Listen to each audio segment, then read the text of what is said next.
आप सभी का स्वागत है EIS एजुकेशन में। और आज आपको इस वीडियो में बताने वाले हैं कि फर्स्ट राउंड और सेकंड राउंड की काउंसलिंग अब हो चुकी है। अब जो है थर्ड राउंड की काउंसलिंग होने जा रही है। थर्ड राउंड की काउंसलिंग में कुछ परिवर्तन किए जाते हैं। इसके अलावा आप सभी लोगों के लिए एक ज़रूरी सूचना है काउंसलिंग को लेकर, ऑनलाइन रजिस्ट्रेशन को लेकर, तो इसलिए आप वीडियो पूरा देखें, कहीं पे भी स्किप ना करें। और इसके अलावा आपके अगर कोई भी सवाल होते हैं तो आप कमेंट करके ज़रूर पूछें, तो आपको एक एक करके पूरी जानकारी बताते हैं।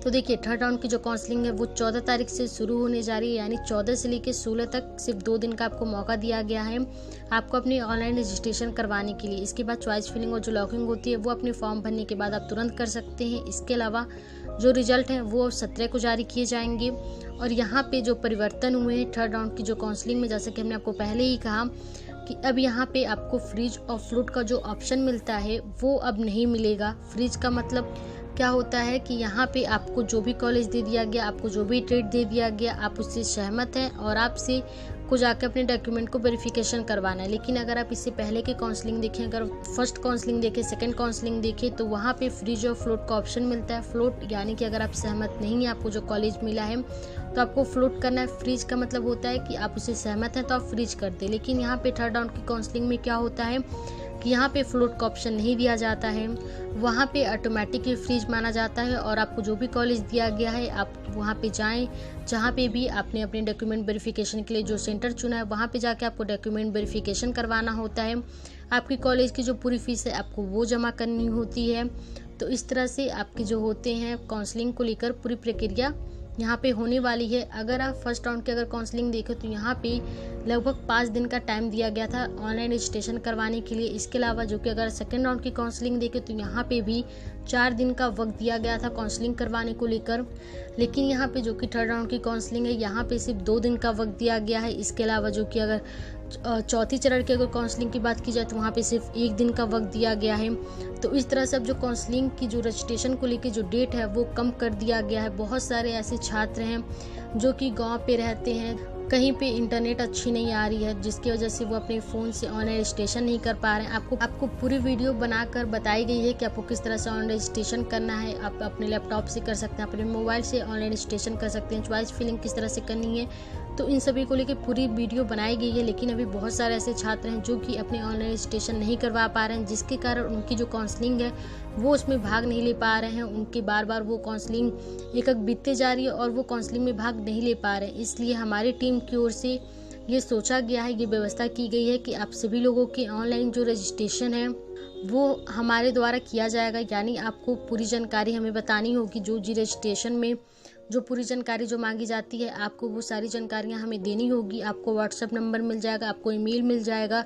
आपको व्हाट्सएप पे आपको एक एक करके पूरी जानकारी अपनी बतानी है। इसके अलावा आप अगर ईमेल करना चाहते हैं तो आप ईमेल पे भी आप पूरी जानकारी वहाँ पे दे सकते हैं। तो आपके जो ऑनलाइन रजिस्ट्रेशन है वो कर दिए जाएंगे, क्योंकि बहुत सारे बच्चे अभी परेशान हैं कि वो कंप्यूटर सेंटर पे नहीं जा पा रहे हैं, साइबर कैफे पे नहीं जा पा रहे हैं, कहीं पे इंटरनेट नहीं अच्छी चल रही है, जिसकी वजह से वो काउंसलिंग में भाग नहीं ले पा रहे हैं। तो उन सारे बच्चों के लिए व्यवस्था की गई है कि आपके ऑनलाइन जो रजिस्ट्रेशन है वो हमारी टीम की ओर से की जाएगी। और ऑनलाइन रजिस्ट्रेशन में क्या क्या ज़रूरी जानकारियाँ होती हैं जो कि आप सभी लोगों को बतानी होगी, तो वो आपको एक एक करके पूरी जानकारी बताते हैं। लेकिन जिनके भी पास इंटरनेट अच्छे से चल रही है, जो भी अपनी काउंसलिंग है वो खुद से कर सकते हैं, या जिनके पास भी कंप्यूटर सेंटर है पास में, जो भी साइबर कैफे जहाँ पे आप जाके करवा सकते हैं तो आप जाके करवा लीजिए।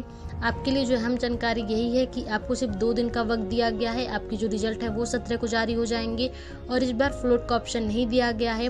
और आपको अपने डॉक्यूमेंट वेरिफिकेशन जो है और जो पूरी फीस जो जमा करनी है वो 20 तारीख तक पहले आपको जमा कर लेनी है।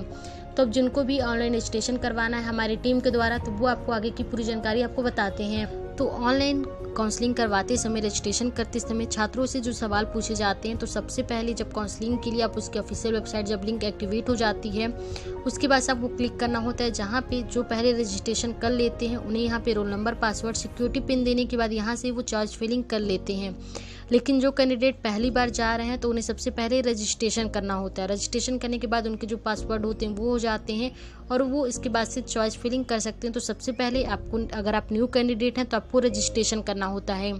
जब आप रजिस्ट्रेशन पे क्लिक करते हैं तो क्लिक करने के बाद आपके सामने एक नया पेज ओपन हो जाता है, जहाँ पे आपसे ये पहला जो पेज आता है जहाँ पे ये आई एग्री कर देना होता है। आई एग्री करने के बाद यहाँ पे आपसे रोल नंबर मांगे जाते हैं, application number, date of birth, gender और यहाँ पे सिक्योरिटी पिन देके आपको सबमिट कर देना होता है। तो जो भी स्टूडेंट हमारी टीम की ओर से चाहते हैं कि उनकी जो काउंसलिंग है वो करवा दी जाए, तो आपको अपने जो रिजल्ट है आपको वो सेंड करना होगा। उसके अलावा आपको व्हाट्सएप नंबर दिख ही रहा है, आपको व्हाट्सएप पे आपको रिजल्ट सेंड करना है और आपने जो अपने रजिस्ट्रेशन करवाते वक्त जो आपको प्रिंट आउट मिला होगा, आपको वो प्रिंट आउट की फ़ोटो लेके आपको सेंड कर देनी होगी, ताकि हमें रोल नंबर और एप्लीकेशन पता हो, जिसके बाद से जो आगे की जो पूरी प्रक्रिया है वो की जाए। इसके बाद आपके सामने जो सेकंड पेज ओपन होता है तो यहाँ पे फिर आपसे मोबाइल नंबर मांगा जाता है, ईमेल आईडी, यहाँ पे roll number, application, date of birth और जेंडर, ये सारी चीज़ें यहाँ पे दिखाता है न्यू कैंडिडेट रजिस्ट्रेशन में। तो यहाँ पे आपको मोबाइल नंबर और ईमेल आईडी देना होता है, जिसके बाद से यहाँ पे आपको अपने जो पासवर्ड होते हैं वो क्रिएट करना होता है और फिर यहाँ पे सिक्योरिटी पिन दे के आगे की जो फॉर्म है उसके लिए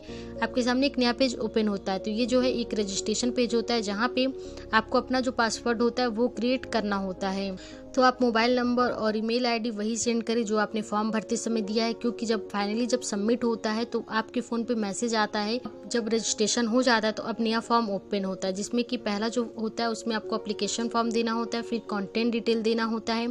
फिर आपने जो कंटेंट डिटेल दिया है उसको आप चेक कर सकते हैं, अगर उसमें कोई गलती होती है तो आप उसमें सुधार करके फिर आप फाइनली सबमिट कर लेते हैं और उसके बाद आपको रजिस्ट्रेशन फीस जमा करनी होती है। एप्लीकेशन फॉर्म में क्या क्या सारी चीज़ें पूछी जाती हैं, तो एप्लीकेशन फॉर्म में वही सारी चीज़ें होती हैं जो कि आपसे पूछी जाती है कि आप उत्तर प्रदेश के रहने वाले हैं। इसके अलावा यहाँ पे जो सारी चीज़ें होती हैं, हाँ खास बात यहाँ पे ये है कि जो डॉक्यूमेंट वेरिफिकेशन सेंटर है, मान लीजिए अगर आप कानपुर में हैं और आप चाहते हैं कि कानपुर के इस जो गवर्नमेंट कॉलेज है आपके यहाँ पे आप जाके सुविधा होगी कि आप वहाँ पे जाके डॉक्यूमेंट वेरिफिकेशन सेंटर पे जाके आप करवा सकते हैं अपने डॉक्यूमेंट को वेरीफाई, तो आपको वही सेंटर क्लिक करना होता है। तो इसलिए आपको डॉक्यूमेंट कहाँ पे वेरीफाई करवाना चाहते हैं, किस सेंटर पे जाकर आप वेरीफाई करवाना चाहते हैं, तो ये आप जरूर बताएं। और ये सारी चीज़ें हो जाने के बाद अब आपके सामने जो नया पेज आता है जिसमें कि आपका अस्थायी पता और व्यवहारिक पता पूछा जाता है, यानी कि क्रॉसपेंडेंस एड्रेस होते हैं और परमानेंट एड्रेस होती है। यहाँ पे आपके जो शहर है उसका नाम आपको देना होता है, सब लोकेलिटी जो कि ऑप्शनल है, आप अगर देना चाहें तो आप दे सकते हैं। यहाँ पे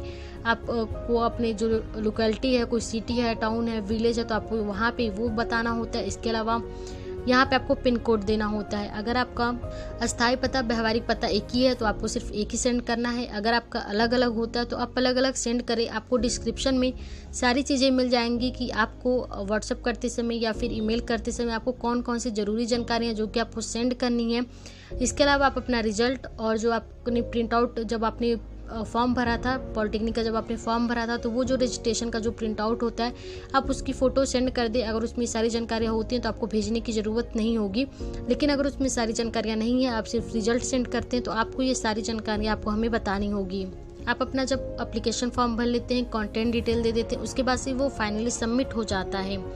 तो यहाँ पे अगर आप देखें, जैसे कि पहले यहाँ पे कहा गया कि आपको एप्लीकेशन फॉर्म देना है, कंटेंट डिटेल देना है, जिसके बाद से अब आपको सीधे फाइनली सबमिट कर देना है। जब हमारी टीम की ओर से फाइनली सबमिट किया जाएगा तो आपके फ़ोन पे मैसेज आता है और उसके बाद जो होता है पे रजिस्ट्रेशन फ़ीस, यानी आपको यहाँ पे जो इसके लिए रजिस्ट्रेशन फ़ीस है 250 रुपये, जो कि इसके लिए रजिस्ट्रेशन फ़ीस लगती है, जो कि गवर्नमेंट की ओर से ही रखा गया है। आपके लिए 250 रुपये रजिस्ट्रेशन फ़ीस देनी होती है, तो आपको वो 250 रुपये फ़ीस पे करनी होगी। इसके अलावा आपको 100 रुपये चार्ज के तौर पे, यानी टोटल मिला के 350 रुपये आपको पे करना होगा।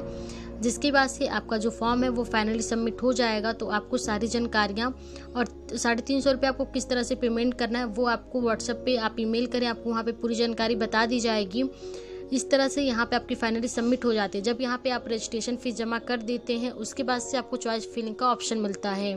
तो जब आपने रजिस्ट्रेशन कर लिया, अब आपको यहाँ पे क्या करना है, अब आपको अपना रोल नंबर देना है और जो पासवर्ड जो कन्वर्ट किया जाता है वो देने के बाद यहाँ पे लॉगिन कर देना होता है। यहाँ पे आप जैसे ही साइन इन कर लेते हैं उसके बाद से आपके सामने नया पेज एक ओपन होता है। नया पेज ओपन हो जाने के बाद यहाँ पे तो अब आपको जो है आपको चॉइस फिलिंग का जो ऑप्शन है अब वहाँ पे आप देख सकते हैं यहाँ पे ओपन हो जाता है। तो यहाँ पे चॉइस फिलिंग वाला जो ऑप्शन होता है यहाँ पे क्लिक करना होता है और यहाँ पे क्लिक करने के बाद जो कि आप सभी लोगों से जो ज़रूरी जानकारियाँ मांगी जाती हैं जो कि आप सभी लोगों को बतानी होगी, जिसके बाद से आगे की जो प्रोसेस है वो कंप्लीट की जा सके। तो यहाँ पे ऑल इंस्टीट्यूट टाइप आता है, यानी आपको प्राइवेट चाहिए, एडेड चाहिए या फिर गवर्नमेंटेड कॉलेज में चाहिए तो वो आपको यहाँ पे सिलेक्ट करना होता है। उसके बाद यहाँ और जब आप इंस्टीट्यूट टाइप चुन लेते हैं उसके बाद से आपको ऑल इंस्टीट्यूट दिख जाएगा, यानी आपको किस कॉलेज में चाहिए। यानी पे आप देख सकते हैं आपको बहुत सारे कॉलेजों की लिस्ट मिल जाती है, तो आपको उस कॉलेज को सिलेक्ट कर लेना होता है। जब आप कॉलेज सेलेक्ट कर लेते हैं उसके बाद से आपको आगे का जो ऑप्शन आता है जिसमें कि ऑल प्रोग्राम का आपको ऑप्शन मिलता है। ऑल प्रोग्राम में आपको कौन सा ट्रेड लेना है वो यहाँ पे चूज़ किया जाता है, यानी आपको कौन से कोर्स में आपको एडमिशन चाहिए तो वो यहाँ पे आपको सिलेक्ट करना होता है। तो मान लीजिए अगर आप कानपुर के हैं तो आपको कानपुर में जिस भी गवर्नमेंट कॉलेज में चाहिए आपको कौन सा ट्रेड चाहिए, आप सबसे पहले किसे चाहते हैं, क्योंकि जो सबसे पहले नंबर पे होती है उसके जो चांसेस होते हैं वो ज़्यादा मिलने के होते हैं। उसके बाद से सेकंड नंबर पे जो आता है उसके मिलने के चांसेस होते हैं, फिर थर्ड नंबर पे। तो इसलिए आप जब भी नंबर वाइज दें तो उसको खास ख्याल रखें और आपको एक एक करके आपको बताना होगा कि आप पहले नंबर पर किसे देना चाहते हैं, सेकेंड नंबर पर किसे देना चाहते हैं, जिससे कि इस बार आपको फ्लोट का ऑप्शन नहीं दिया गया, सिर्फ फ्रीज का ऑप्शन है। तो आपको जो कॉलेज चाहते हैं, आप जो ट्रेड चाहते हैं आपको वही कॉलेज मिले, वही ट्रेड मिले। तो इसलिए आपको पूरी जानकारी ध्यान से एक करके देनी है। आपको डिस्क्रिप्शन में पूरी जानकारी मिल जाएगी कि आपको क्या क्या सारी चीज़ें सेंड करनी है। उसके अलावा आप व्हाट्सअप करें, ईमेल करें, आपके कोई भी सवाल होते हैं आप कमेंट करके ज़रूर पूछिए अगर आपको कोई भी प्रॉब्लम होती है तो।